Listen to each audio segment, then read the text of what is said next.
Pessoal, boa noite. Estamos aqui nos preparando para mais uma palestra, uma live aqui pelo Centro Espírita, nosso lar. Eu gosto dessa conversa introdutória porque a gente vai conversando com as pessoas que vão chegando. Renata, Miranda, boa noite. Sueli, boa noite. Deve ser Eliane, boa noite. Muito bom estar aqui com vocês, tá?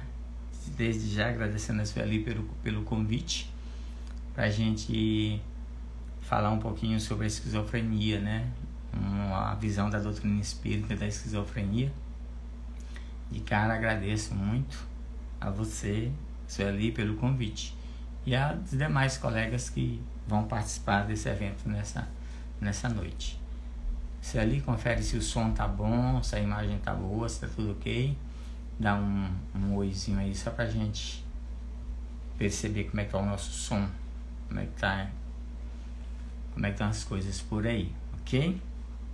Vamos nos preparar para Marilena. Ô Marilena Veloso, boa noite, Marilena. Tem encomenda para lhe entregar, combinarmos, tá? Esqueci não. Ótimo, então, Sueli, obrigado. Então vamos, normalmente a gente espera 2-3 minutinhos para dar tempo as pessoas entrarem e a gente começar a nossa fala na noite de hoje. Vamos conversar um pouquinho sobre a esquizofrenia. Na verdade eu vou abranger não só a esquizofrenia, mas vou abranger todos os transtornos mentais. Não vou falar de todos, mas a gente vai trazer um pouquinho da visão da doutrina espírita sobre esses transtornos. Sempre lembrando da mensagem de Jesus, mas a gente vai enfocar a questão segundo a ciência mesmo, que está lá na literatura científica, mas vamos entrar pelo viés espiritual, ok? Então, agradecendo a todos vocês, a gente vai se preparar. São 19h02. Vamos nos preparar para a gente começar. Obrigado, Sueli. Estou me sentindo em casa, né? Literalmente, estou me sentindo em casa. Muito obrigado. Então, vamos nos preparar para a gente começar. Ver se eu encontro a mensagem aqui para a gente pegar uma frase de Joana de Ângeles, quando ela diz assim: a introdução do conceito reencarnacionista na psicologia dá-lhe dimensão invulgar, esclarecimento das dificuldades na argumentação em torno do inconsciente, dos arquétipos individual e coletivo, estudando o homem em toda a sua complexidade profunda, e mediante a identificação do seu passado, facultando-lhe o descobrimento e a utilização de suas possibilidades do seu vir a ser. A mensagem introdutória para a gente ir repensar um pouquinho sobre o que Joana de Ângeles traz a respeito dessa visão reencarnacionista do ser humano propriamente dito. A gente começa a entender melhor os inúmeros transtornos que nós vamos conhecendo quando a gente observa pela óptica da reencarnação. Essa mensagenzinha só para a gente refletir. Então vamos fazer nossa prece inicial, agradecendo a Deus, a Jesus, agradecendo a espiritualidade amiga, nossos mentores espirituais, os mentores espirituais do Centro Espírita, nosso lar, de todos os dirigentes, trabalhadores e frequentadores dessa casa. Jesus amigo, ilumina a nossa mente e o nosso coração, de tal forma, Senhor, que as nossas palavras venham sempre recheadas de Teu amor, que as mensagens que iremos deixar na noite de hoje possam tocar o raciocínio e as emoções de todos aqueles que nos assistirão, agora ou posteriormente. Que nós saibamos, Senhor Jesus, passar a Tua mensagem com toda a humildade, com todo o amor que existe em nós, E que dessa forma, Senhor Jesus, iluminando consciências, amenizando aflições, minimizando dores, que a gente consiga, Senhor Jesus, levar a Tua mensagem a todos aqueles que precisam Te ouvir, a todos aqueles que precisam Te conhecer e aqueles que precisam do Teu acolhimento. Dá-nos a vossa paz, a vossa luz, hoje e sempre. Graças a Deus. Muito bem, meus amigos. Vamos nós, tá? Eu selecionei alguns tópicos da literatura espírita, em especial da obra de Joana de Ângeles, da obra do próprio codificador Allan Kardec, das obras de Manuel Filomeno de Miranda. Talvez não dê tempo de falar de todos eles, mas a gente vai tentar explorar um pouquinho. Primeiro, assim, a gente sabe que o número de pessoas com transtornos mentais é impressionante. Mais de 15% da população mundial tem algum transtorno mental. Aí, se vocês calcularem 7 bilhões e 700 milhões de pessoas e calcular em torno de 15,5% dessas pessoas com algum transtorno mental, vocês vão encontrar um número aí bem grande de mais de 1.193.000 pessoas com algum transtorno mental. Daí a gente já começa a pensar a quantidade de gente que sofre com algum transtorno mental. E desses transtornos mentais, o mais severo, claro, que é a esquizofrenia. Esquizofrenia quer dizer mente partida. Isso quer dizer que o esquizofrênico é alguém que tem uma divisão na mente.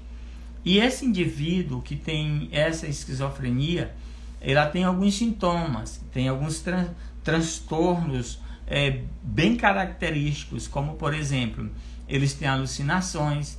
Isso quer dizer o quê? Que eles veem coisas que só eles veem, as demais pessoas não veem, que vamos chamar de alucinações visuais.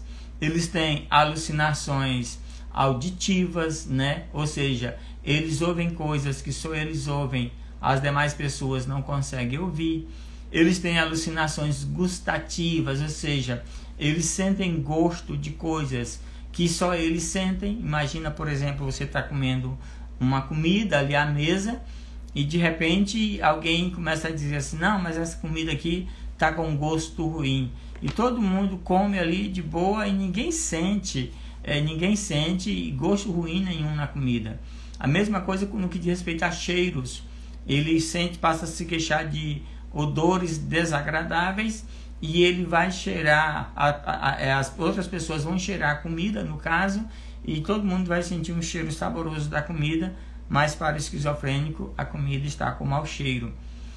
O esquizofrênico ele vai sentir alucinações táteis, sentindo sensações de que tem vermes caminhando pelo corpo, vermes corroendo-lhe o corpo, e aí a gente vai olhar, não vê vermes, não vê nada caminhando sobre o corpo dele. Então ele vai ter algumas alucinações do tipo, que a gente vai chamar de alucinações hipnagógicas e hipnopômpicas. O que é isso? Algumas pessoas acordam com a sensação de que tem um monstro perseguindo ele, outras pessoas vão dormir, na hora que começa a dormir, tem uma sensação de que tem um monstro esperando ali por ele, esperando ele dormir. E por conta disso, muitas pessoas têm dificuldades de dormir porque acham que quando dormir, algum monstro vai atrás dele, vai querer capturá-lo. Então, são alguns dos sintomas de uma pessoa que tem esquizofrenia. Normalmente, a pessoa que tem esquizofrenia, ela não tem um senso da realidade, passa a viver numa realidade paralela. Muitas das vezes porque a nossa realidade é tão dolorosa e eles não conseguem lidar com essa nossa realidade e eles terminam passando a viver numa realidade paralela. E é interessante quando a gente começa a conversar com pessoas com esse transtorno, é impressionante como o discurso deles são discursos incoerentes. A gente começa a conversar com eles e eles não têm um pensamento sequenciado. Por exemplo, se nós formos narrar aqui uma história, vamos supor que a gente saiu de casa e vai dizer: olha, eu saí de casa, tal hora, passei pela Avenida A, Avenida B, Avenida C, fui no supermercado, fui no shopping, fui na rua, assim, assado. A gente descreve todo o nosso trajeto com muita coerência. Uma pessoa com esquizofrenia, ela não tem esse discurso coerente. Uma hora vamos imaginar que ele vai contar a mesma coisa que nós contamos, ele diz: eu saí de casa, de repente fui na Lua, da Lua passei lá na Terra, da Terra passei em Júpiter, de Júpiter andei pela avenida tal, depois fui no shopping, do shopping saí, fui lá no Rio Parnaíba. Então é um discurso muito incoerente. E é bem complicado a gente conversar com um esquizofrênico, porque a gente não consegue acompanhar o raciocínio dele. A gente não consegue acompanhar a fala dele porque não existe um encadeamento nessa fala. Então, normalmente, o esquizofrênico tem esse comportamento. No diálogo, tem alucinações. Muitos deles também têm delírios. É bom lembrar que as alucinações, elas estão relacionadas aos nossos 5 sentidos. Por isso que nós falamos de alucinação visual, relação à vista, alucinação auditiva, que tem relação à audição, a gustativa, que tem relação ao paladar, a tátil, que tem relação exatamente ao nosso tato. Então, as alucinações estão bem relacionadas aos nossos sentidos. Mas o esquizofrênico ele também tem delírios. E os delírios estão relacionados a pensamentos, relacionados a crenças. Normalmente, o esquizofrênico ele tem um delírio de grandeza, e ele pode dizer que é Nero, pode dizer que é o Napoleão Bonaparte, ele pode dizer que é um personagem muito importante do passado, ele pode dizer que é uma rainha da Inglaterra, bem interessante. Algumas pessoas internadas em sanatórios, e aí elas ficam dizendo: o imperador é meu amigo, não sei o que, coisa e tal, e estão empreendendo aqui, visando alguns interesses, mas eu vou falar com o imperador vai me soltar, etc e tal. Então, para quem acompanha esse paciente ali em um sanatório, naturalmente vai dizer que ele está delirando, vai dizer que ele está alucinando, vai dizer que ele tem pensamentos incoerentes. Essa é a visão da ciência. Quem quiser aprofundar pode dar uma olhadinha depois. O CID-10, que ele é lançado pela Organização Mundial de Saúde, e o DSM-5, que é lançado pela Associação de Psiquiatria Americana, traz esses relatos com todos esses sintomas. Então, quem quiser aprofundar, pode aprofundar mais. Pode ver outros tipos de esquizofrenia, como a hebefrênica, por exemplo, como a catatonia, que o indivíduo fica lá em estado catatônico. Quem quiser aprofundar o assunto pode pesquisar, que na literatura acadêmica tem muitas informações. Nós não vamos aprofundar muito. Quem quiser, como falei, pode pesquisar depois. Porque o meu interesse aqui é nós entrarmos na literatura espírita, nesse sentido. Então, começando com Kardec. Kardec ele vem dizer uma coisa bem interessante. Ele vem dizer no Livro dos Médiuns que no conhecimento do perispírito está a chave para inúmeros problemas insolúveis até hoje. Aí depois nós pegamos algum material do Leon Denis, quando ele vai dizer para a gente que o perispírito ele compara como se fosse uma árvore. Quando você corta a árvore no tronco, que vai tendo aquelas marcas que indicam quantos anos aquela árvore tem. Nosso perispírito ele também tem marcas. E essas marcas são marcas decorrentes das inúmeras existências que nós tivemos. Isso quer dizer o quê? Que o nosso perispírito ele funciona como se fosse um gravador. Ele funciona como se fosse um pendrive, como se funciona um HD. Então, durante nossas múltiplas existências que nós tivemos, nós arquivamos essas experiências no perispírito, seja experiências agradáveis ou experiências desagradáveis. Então, normalmente, uma pessoa que tem transtorno mental é uma pessoa que sofreu, digamos assim, um trauma muito grande, e esse trauma ficou fixado no perispírito, como se fosse uma pancada que a gente leva, por exemplo, no braço, na cabeça, que fica ali a marca, ou fica o roxo, ou fica a cicatriz, fica aqui a marca da pancada.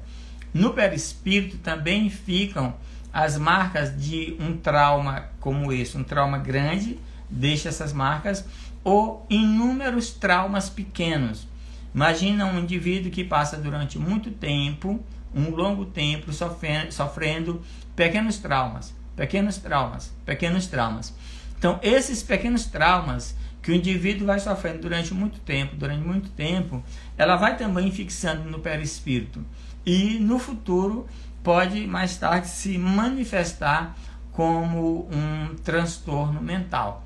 Dentre os transtornos mentais, claro que além da depressão, além do transtorno de personalidade, além dos transtornos obsessivo-compulsivo, além dos transtornos de ansiedade generalizada e por aí vai, também fica fixada aí a esquizofrenia. A energia que pode no futuro eclodir em uma esquizofrenia. Mas como assim? Por que isso? Porque normalmente a esquizofrenia ela está muito relacionada, claro que a gente não vai descartar as esquizofrenias de origem orgânica. Nós não vamos descartar, por exemplo, um trauma no crânio, um trauma no cérebro, que pode desencadear ou levar o indivíduo a uma esquizofrenia. Mas existem também esquizofrenia que está relacionado a equívocos nossos praticados no passado. Então, quando esses equívocos praticados por nós no passado, que eles ficam fixados no perispírito, que o Jung, como é o nome o autor do livro O Porquê do Destino, Leon Denis, tem hora que falha aqui.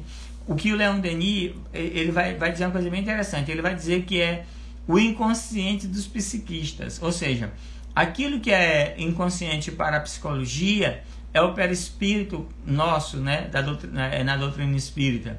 E assim como Freud diz que as nossas experiências ficam arquivadas no inconsciente e que mais de 95% do nosso comportamento é determinado pelos conteúdos que estão no nosso inconsciente, a gente pode afirmar também que mais de 90%, 95%, digamos assim, do nosso comportamento está relacionado aos conteúdos que estão no perispírito, que é o inconsciente dos psiquistas, segundo o próprio Leon Denis. Então, por que é importante que a gente saiba disso? E Kardec vem retratar isso de forma bem clara aqui no livro dos médiuns, quando ele diz que o conhecimento do perispírito vai trazer, digamos assim, inúmeras soluções para conflitos, problemas nossos até hoje considerados insolúveis. Insolúveis por quê? Porque a medicina, em especial a psiquiatria, ela fica procurando as origens dos transtornos mentais no organismo, no corpo físico, no cérebro. Então vai atribuir a questões genéticas. Então vai atribuir a fatores psicossociais, a fatores econômicos, a fatores ambientais e por aí vai. Então, quando a gente começa a pesquisar a origem dos transtornos mentais, em especial da esquizofrenia, no perispírito, aí nós estamos a caminho de descobrir de uma forma mais precisa a origem desses transtornos. Mas, Bernardo, como ter a certeza disso? A grande certeza disso está nos próprios estudos. Vamos pegar, por exemplo, o Dr. Inácio. O Dr. Inácio, ele era um médico ali da região de Uberaba. E hoje ele trabalha no mundo espiritual. Quem tem acesso à literatura da Hermance Dufour, ela vai falar exatamente de Dr. Inácio, trabalhando lá no mundo espiritual, no Hospital Esperança, quando ele pediu permissão a Jesus para construir esse hospital, para receber lá especialmente espíritas, devido à quantidade enorme de espíritas que estão desencarnando extremamente comprometidos. E aí, Dr. Inácio trabalha no mundo espiritual em um sanatório, que é o Hospital Esperança. Quem quiser pode dar uma lidinha na literatura da Hermance e vai ver ele trabalhando lá. Só que o Dr. Inácio, ele não trabalha, antes dele trabalhar no Hospital Esperança, no mundo espiritual, ele já trabalhava em um sanatório aqui no nosso planeta Terra, em Uberaba mais precisamente. E lá o que acontecia? Quando chegava pacientes com alguns transtornos mentais, eles tinham uma reunião de desobsessão que funcionava dentro do sanatório, e aí fazia-se uma investigação e se detectava que aqueles pacientes que ali chegavam, muitos deles não precisavam de um tratamento convencional da psiquiatria. Por quê? Porque o problema deles não era um problema específico de esquizofrenia considerada de origem orgânica, mas era uma esquizofrenia de origem espiritual. E o que é que ele fazia? Aí ele começava a fazer pesquisas, começava a investigar, fazia um tratamento espiritual do paciente e depois o paciente melhorava e ia embora. Ele registrou isso em 2 livros que ele lançou. Esses livros são raríssimos, a gente não encontra ele com muita facilidade, mas o livro é Um Novo Olhar à Medicina. Quem tiver, eu tenho esses 2 livros comigo, Um Novo Olhar à Medicina, e aí ele vai trazendo os inúmeros casos com fotos, com data de entrada, com data de saída do paciente, com todo o tratamento que o paciente fez lá no sanatório. E aí ele explica direitinho. E também, quando a gente começa a trabalhar no centro espírita, nesses anos todos que a gente tem de experiência de centro espírita, a gente recebe muitas pessoas com sintomas de esquizofrenia. E essas pessoas começam a fazer tratamento espiritual, e com o tempo começa a se perceber que as pessoas vão melhorando. E por que vão melhorando? Porque normalmente o problema desse paciente é um problema obsessivo. E se é um problema obsessivo, quando trata o obsessor e trata o obsidiado, naturalmente que os sintomas vão embora. Ah, Bernardo, mas por que tu afirma isso com tanta categoria, com tanta precisão? Pelas experiências nossas em centro espírita. Por exemplo, quando a gente diz que um dos sintomas da esquizofrenia é a alucinação visual, ou seja, o esquizofrênico está vendo coisas que só ele ouve, o médium vidente também vê coisas que só ele vê. Quando a gente diz que o esquizofrênico tem alucinação auditiva, ou seja, que ele ouve coisas que só ele ouve, digamos assim, a gente vai dizer, ele está alucinando. O psiquiatra vai dizer, não, ele está alucinando, é uma alucinação auditiva. E essa pessoa vai para o hospital, para o centro espírita, e aí no centro espírita, o que acontece? Ele vai tratar e vai perceber que ali existe não sei se alguém pediu para entrar aqui. Entrar ao vivo, Amor de Mãe, Instituto Amor de Mãe. Esse Amor de Mãe, se ali é a pessoa que faz a leitura, vou deixar entrar aqui. Eu fiquei aguardando aqui, uma pessoa não entrou? Vamos ver.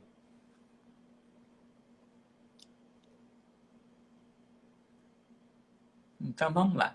Continuando aqui. Então, o que é que a gente vê? Não é para. Então, vamos embora. Então, assim, quando uma pessoa chega lá no centro espírita dizendo que está vendo coisas, dizendo que está vendo coisas, dizendo que está ouvindo coisas, a gente vai fazer um tratamento espiritual e normalmente a gente vai perceber que ali se trata de um médium ou de uma pessoa que está passando por um processo obsessivo. E aí, o que é que acontece? Faz o tratamento, retira o obsessor, evangeliza o obsidiado e os sintomas todos desaparecem. Os sintomas todos desaparecem. Quem trabalha em casa espírita sabe muito bem o que é isso. Quem trabalha em casa espírita observa com muita frequência algumas pessoas que chegam com esses transtornos mentais, e quando essas pessoas chegam com esses transtornos mentais no centro espírita que faz um tratamento espiritual, todos os sintomas desaparecem. E se não desaparecem, eles passam, no caso do médium, ele passa a ver de forma equilibrada, porque é muito comum, por exemplo, quando a pessoa está passando por um processo de obsessão, que é a ação persistente do espírito inferior sobre essa pessoa, que ela vê espírito em tudo enquanto é canto, ouve espírito em tudo enquanto é canto, e o espírito fica dizendo, corre, corre, senão eu vou te matar. Corre, corre, senão eu vou te matar. E a pessoa sai louca correndo. Então, quando o psiquiatra vê que essa pessoa saiu louca correndo aí, o que é que vai se dizer? Não, enlouqueceu, a pessoa teve um surto psicótico. E quem conhece a doutrina espírita sabe que não é um surto psicótico. Sabe que tem ali um obsessor dizendo para a pessoa correr. É muito comum pessoas que têm ideação suicida ouvir o espírito dizer te mata, te mata, te mata. É um processo obsessivo. Aí vai lá no psiquiatra, o psiquiatra diz, não, é esquizofrênico. Vai no centro espírita, o centro espírita faz um tratamento espiritual e o problema desaparece. Aí eu peguei uma questão 254 de O Livro dos Médiuns, que Kardec pergunta aos espíritos. A subjugação corporal levada a certo grau poderá ter como consequência a loucura, a subjugação, como a gente sabe, que é um dos casos de obsessão, né? O primeiro caso é a obsessão simples, o segundo caso é a fascinação e o terceiro caso é a subjugação. Que algumas pessoas acreditam que na subjugação o espírito entra no corpo da pessoa, né? Que já incorporou, se apossou do corpo. Na verdade, ele se apossa da mente, do pensamento do indivíduo. Então, quando ele se aposta do pensamento do indivíduo, ele faz com que o indivíduo fique subjugado. Então, Kardec vai questionar os espíritos se uma pessoa no estado de subjugação pode, digamos assim, ter como consequência a loucura. Aí, Kardec vai e os espíritos respondem a Kardec. Pode. Há uma espécie de loucura cuja causa o mundo desconhece, mas que não tem relação alguma com a loucura ordinária. Ou seja, existe sim a loucura ordinária. Kardec não descarta, os espíritos não descartam a loucura comum, que é causada normalmente por um trauma no crânio, por exemplo. Mas ele continua. Entre os que são tidos por loucos, que hoje a gente chama esquizofrênico, muitos há que apenas são subjugados, precisariam de um tratamento moral, enquanto que, com os tratamentos corporais, os tornamos verdadeiros loucos. Olha o que é que os espíritos estão dizendo para Kardec, que muitos dos subjugados, eles são tidos como loucos. Ou seja, muitos dos loucos, na verdade, não são loucos. São pessoas que estão passando por um processo de subjugação. E ele diz que esse tratamento convencional que a gente trata esses loucos, na verdade, nós estamos agravando ainda mais a situação dele. Porque a situação dele não é para ser tratado simplesmente com medicamento. Eu não estou dizendo que não deve ser ministrado medicamento para esquizofrênico. Eu estou dizendo que muitos dos tratamentos convencionais agravam ainda mais a situação do obsidiado. E ele diz, quando os médicos, são os espíritos respondendo a Kardec, quando os médicos, eu acrescentaria, e os psicólogos, conhecerem bem o espiritismo, saberão fazer essa distinção e curarão mais doentes do que com as duchas. Porque era muito comum dar banho de duchas, dar insulina, dar um monte de coisas no passado para pacientes com sintoma de esquizofrenia ou loucura. Então, o que é que os espíritos estão dizendo? Quando os médicos compreenderam o espiritismo e entenderam o processo obsessivo, por exemplo, e entender as experiências que o espírito traz arquivado no perispírito, que faz com que ele tenha esses comportamentos estranhos, bizarros, eles vão entender que um tratamento espiritual, esse tratamento que a doutrina espírita tem oferecido, por exemplo, que as casas, que os centros espiritualistas também oferecem, que a igreja poderia também muito bem oferecer se ela não visse os problemas obsessivos simplesmente como demônios que querem exorcizar, que no exorcismo nem sempre funciona como eles gostariam que funcionasse. Porque muitas das vezes o espírito obsessor precisaria ser evangelizado, não expulso. Porque expulsa hoje, amanhã ele volta, porque não evangelizou o obsidiado.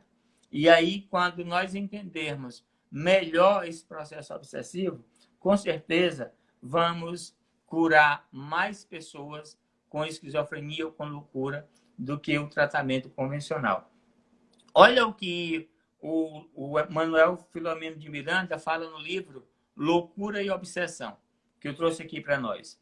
Kardec, o extraordinário psicoterapeuta que melhor aprofundou a sonda da investigação no desprezado capítulo das obsessões, demonstrou que nem toda expressão de loucura significa morbidez e descontrole dos órgãos encarregados do equilíbrio psicofísico do indivíduo. E ele acrescenta, ainda mesmo nos casos em que reconhecemos a presença da loucura nos seus moldes clássicos, deparamos-nos sempre com o espírito em si mesmo doente que plasmou um organismo próprio para redimir-se, corrigindo antigas viciações e crimes que, ocultos ou desconhecidos, lhe pesam na economia moral, exigindo liberação. Isso é o Manuel Filomeno de Miranda falando no livro Loucura e Obsessão. Ou seja, mesmo nos casos da loucura clássica aqui, dos moldes clássicos da loucura, temos aí um espírito endividado. Temos um espírito que se comprometeu no passado com crimes que muitas das vezes foram crimes que não foram justiçados.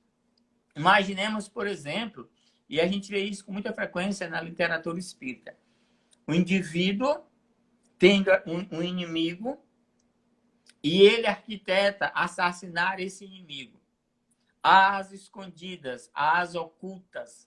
E aí o que ele faz? Ele arma uma tocaia e nessa tocaia ele elimina o seu inimigo. A polícia não sabe quem foi, ninguém sabe quem foi, mas a consciência culpada sabe. E é essa consciência culpada que fica o tempo inteiro dizendo para o indivíduo que ele se equivocou. Fica o tempo inteiro afirmando para o indivíduo que ele está em débito com a justiça divina. E essa consciência de culpa do criminoso, junta com a mágoa e o ressentimento da vítima, faz uma ponte que liga a vítima ao algoz. É exatamente construída pela culpa e pelo remorso do algoz e pela mágoa e o ressentimento da vítima. Então, essa ponte aqui é que vai fazendo com que eles estejam conectados uns aos outros através do processo obsessivo. E aí é interessante que a gente esteja bem atento com relação a essas questões. E aí, Joana de Ângeles diz no livro O Homem Integral: na imensa panorâmica dos distúrbios mentais, especialmente nas esquizofrenias, destacam-se as interferências constritoras dos desencarnados, que se estribam nas leis da cobrança pessoal, certamente injustificáveis, para desforçar-se dos sofrimentos que eles foram anteriormente infligidos em outras existências pelas vítimas atuais. Aí nós observamos quantas pessoas estão arquitetando crime o tempo inteiro, quantas pessoas estão traindo, quantas pessoas estão corrompendo, quantas pessoas estão matando. Existem muitas formas de matar. Então, o que acontece? Nesse processo de nós usurparmos o direito do outro, o direito à vida, principalmente, nós estamos nos vinculando com essas vítimas, acarretando para nós seríssimos problemas mentais no futuro. Dentre eles, a esquizofrenia. É uma coisa que é muito presente no esquizofrênico, é a consciência de culpa. Eu já disse repetidas vezes, vou repetir mais uma vez. A grande maioria, se não todas as pessoas que eu conheço, que estão fazendo tratamento com psiquiatra, são pessoas que carregam consigo muita consciência de culpa. A grande maioria das pessoas que estão fazendo tratamento com psicólogo são pessoas que carregam consigo muita consciência de culpa. A grande maioria das pessoas que andam de médico em médico, de médico em médico, de médico em médico, com doenças que não se curam, os chamados transtornos somatoformes, antigamente chamadas de doença psicossomática, são pessoas que carregam consigo grande consciência de culpa. A grande maioria das pessoas que fazem tratamento de centro espírita, principalmente aqueles tratamentos mais sérios, mais complexos, são pessoas que também carregam consigo muita consciência de culpa. E é muito interessante porque Joana de Ângeles nos afirma que as pessoas que têm culpa, as pessoas que têm remorso, as pessoas que têm medo, sentem muito medo. Não estou falando de um medo natural, eu estou falando de um medo patológico. E as pessoas que carregam consigo transtorno de ansiedade são pessoas que se equivocaram no passado e estão aqui para se redimir, só que muitas delas, em vez de entrarem nesse processo de reparação, eles entram no processo de automutilação, de autoflagelo. E um instrumento muito utilizado por essas pessoas, instrumento de autoflagelo, é exatamente culpa. A culpa, o remorso, a ansiedade e o medo são muito frequentes nas pessoas que se equivocaram no passado. Que se nós não nos trabalharmos nesse sentido, o que é que pode acontecer? Naturalmente, nós poderemos ter seríssimos transtornos mentais. Dentre eles, a depressão. Dentre eles, os transtornos de pânico. Dentre eles, os transtornos obsessivo-compulsivo, transtorno de personalidade, borderline, seja histriônico, entre outros. Se nós quisermos nos precaver, nos prevenir de inúmeros transtornos mentais, dentre eles a esquizofrenia, que é uma das psicoses mais graves que se conhece, é imprescindível que nós façamos a reparação.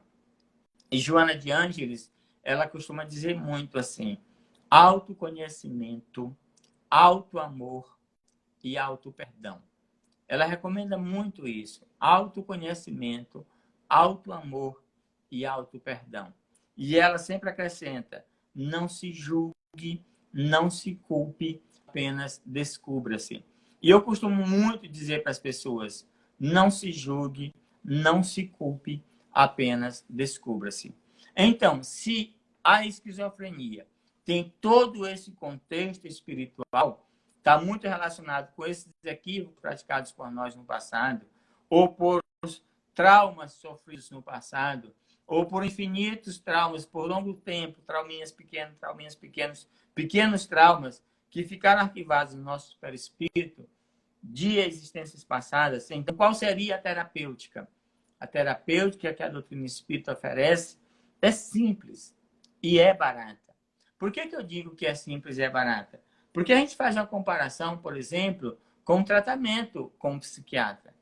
Pagar uma consulta psiquiátrica de 600, 700 reais, eu acho que sai um pouco pesado para muita gente.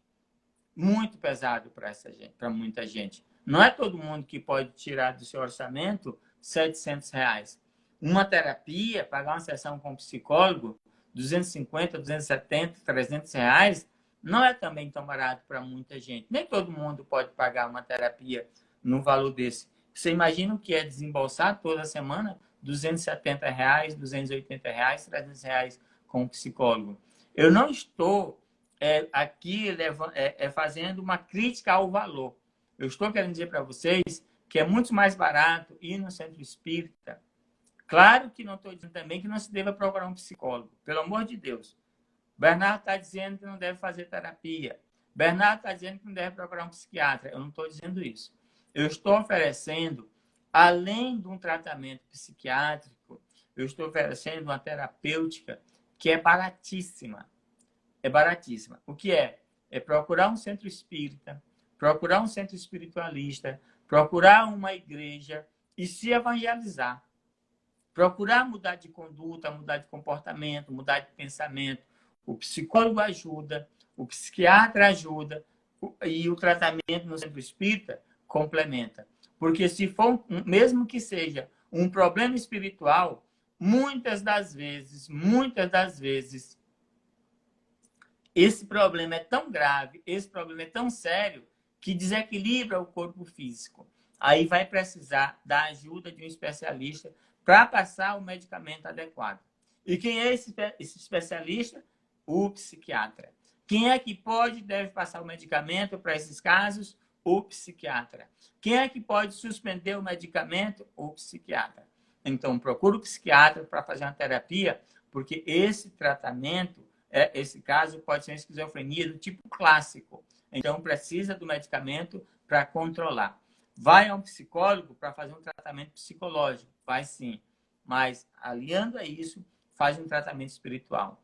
As palestras públicas são gratuitas. Os passes são gratuitos. Água frutificada, gratuito. Culto do Evangelho no lar, gratuito. E, acima de tudo, um trabalho de desobsessão sem a presença do paciente, também gratuito. Por isso que é importante que se procure também um tratamento espiritual. Amor de Mãe mora em Palmas, Tocantins, não sei se tem centro espírita aqui. Dá uma procurada, vai na internet, procura por aí. Tem, no meu Instagram, eu gravei vários vídeos pequenos de 15 minutos falando de transtornos mentais. Eu peguei aquele livro da Joana de Ângeles, aliás, Contribuições da Joana de Ângeles para a Análise dos Transtornos Mentais, que foi publicado pela AME, e peguei também o livro da Norma de Oliveira, Transtornos Mentais sobre o Novo Prisma, que é um aperfeiçoamento do livro do Dr. Bezerra de Menezes, A Loucura sobre o Novo Prisma. Ok, pessoal? Muito obrigado, então. Você teria que ver a federativa do seu estado. Exatamente. É isso ali. Procura na Federação do Estado, entra na internet, procura por aí, tá? Para ver se você encontra um centro espírita por aí. Vale a pena. Se não, tem um monte de palestra aí, esses sites no YouTube, tem muitas. Tem a FEB, tem muitos. Lá, a do Divaldo Franco, agora na memória, né? Entra na internet, não falta palestras, tá? Só hoje, principalmente porque os centros espíritas fecharam por causa da pandemia, então tem passe virtual existe, tá? Bota um copo d'água em cima da mesa, deixa uma palestra dessas, pede para fluidificar a água, procura saber como implantar o culto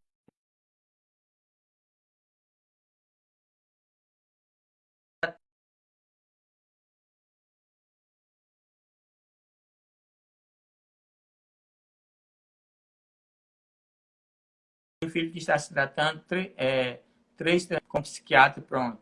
Procura um psiquiatra, procura um psicólogo, procura um centro espírita, um centro espiritualista. Não deixemos de buscar recursos. Ok, meus amigos? Muito, muito, muito obrigado. Gratidão por esse momento, por essa oportunidade. Fazer uma breve prece, quero agradecer para você, a todos vocês que estiveram aqui, tá? Mesmo lento e demorado, não podemos deixar de ter fé. Claro, só a fé fortalece para continuarmos no tratamento. Rio de Janeiro, valeu, muito obrigado, Jerema, muito, muito obrigado, tá?